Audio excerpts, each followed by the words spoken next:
Hey, so last year on this channel, I tried making some very non-traditional Christmas cards employing a kind of mixed media collage technique. This year, or really just last week, I was walking home in the biting cold, and I happened to pass by this sort of cartoony red fire hydrant, like more red than they usually are in real life.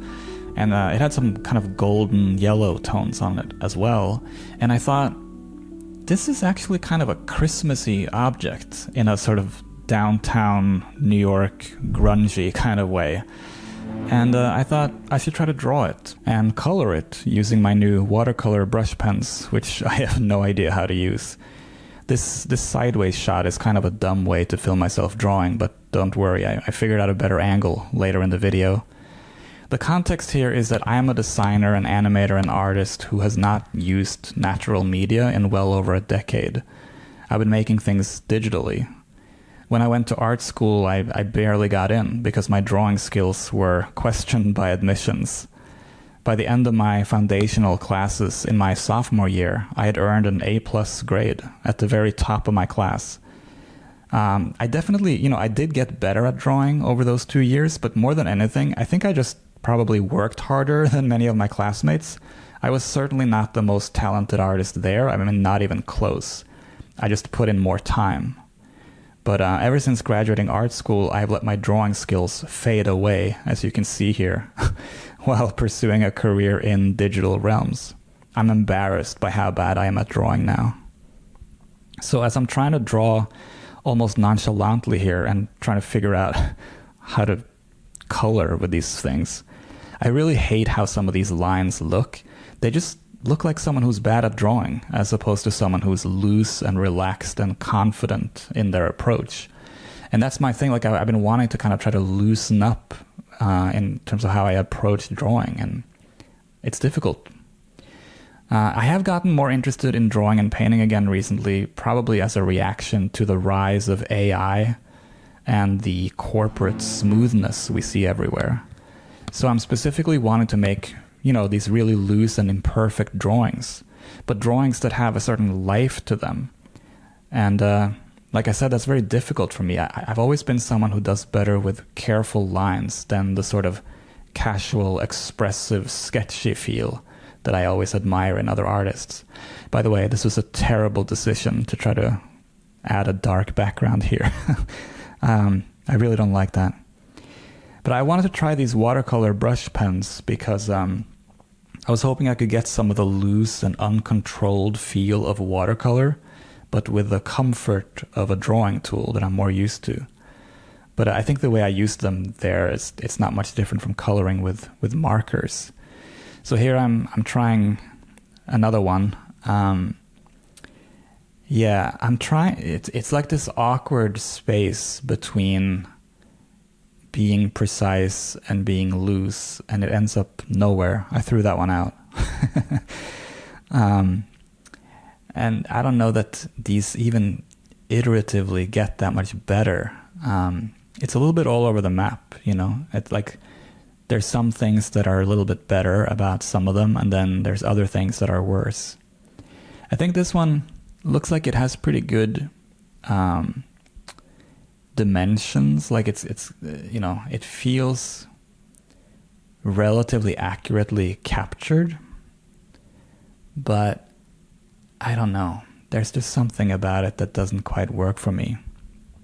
I tried adding, obviously in real life, the fire hydrant didn't have these sort of Christmas lights on them, but that was just something I was trying to play with. And I wasn't sure either if I have that hint at a background there by just having sort of a horizon line. I didn't want to fill in the buildings in the background or anything any detail in the ground. I'm just trying to draw one single object, just trying to figure out what I'm doing here. And I thought, by the way, the reason why I'm filming this, I guess, is because you see a lot of art videos on YouTube by people who are really happy with their drawings and really happy with how things are going, and for good reason. Like, their drawings come out looking great. And I thought maybe there's something interesting about seeing someone who's kind of struggling to figure out what they want to do with drawing. And this is certainly nowhere near what I want to do with drawing. But you got to kind of start somewhere, right? It's like, it feels to me like picking up reading again or something. It's just really hard to get going. So I tried to just kind of approach this without that much judgment. By the way, that, again, terrible decision to make that dark line there. I guess I gave up quickly after that and went on to try yet another version.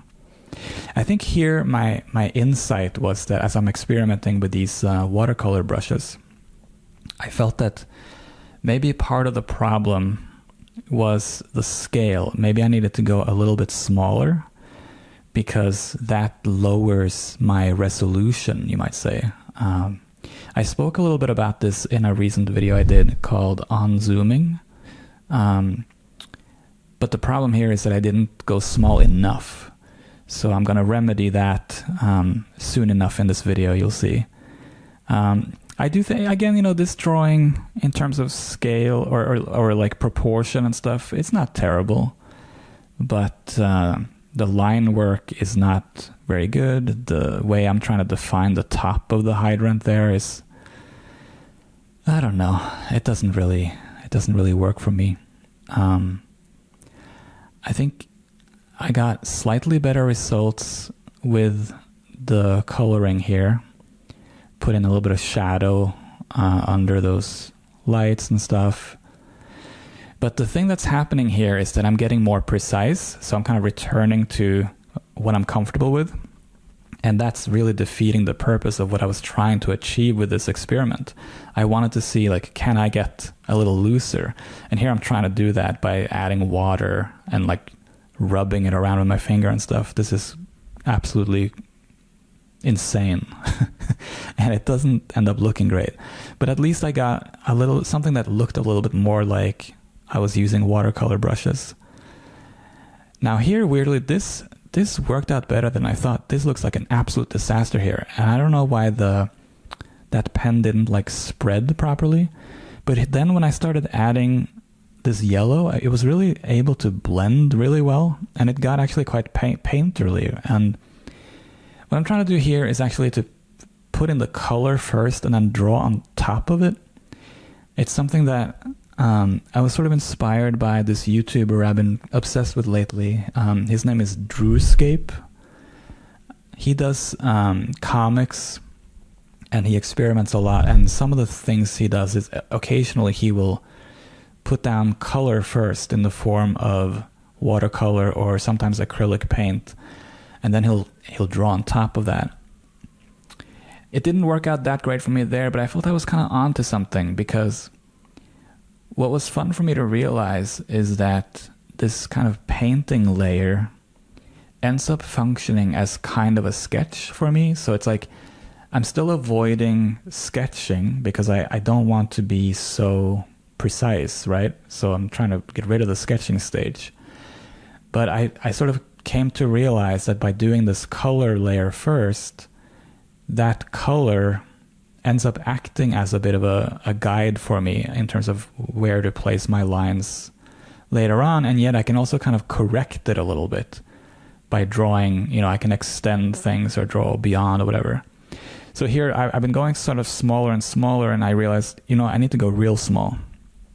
That's where I will lose control the most, but in a good way. And also just an economy of line. I'll end up drawing fewer lines, and hopefully that will result in something that I can find slightly more likable. So that was the thought process here. And at this stage, I was actually kind of like surprisingly pleased with this. And I found, as predicted, that I just have room for fewer lines, and because it's small, there's kind of less precision. I actually kind of like these small ones. They certainly aren't great art or anything. These are just little test drawings, really, or sketches, whatever you want to call them. But I feel like this has at least a hint of charm. There's a little bit of humanity here, They're loose and a little rougher than what I usually do, and I thought that was kind of worth sharing, maybe mostly for myself in a way. I hope to do more drawing and painting in 2025, just kind of reconnecting to like real human expression somehow. And I hope, by the way, you enjoy this little time lapse of me putting up my conceptual typographic Christmas tree. Not a very human expression, I suppose, but you know, you can't, what is that thing? You can't change a dog's hair color. You can't teach an old dog new tricks, is that it? Or can you? I'm certainly trying to teach myself some new tricks. New to me. These are tricks that my peers learned 20, 30 years ago. So I took my favorite one, scanned it in, made it huge, and added some digital nonsense to it because, you know, I guess I just wanted to give you a proper Christmas greeting at the end here. So anyway, I hope you enjoyed this video. If you didn't, please send your complaints to... Where should you send them? You know what? You can send them to our incoming government. I'm sure they will take excellent care of your concerns. Happy holidays and Happy New Year, and I'll see you in January.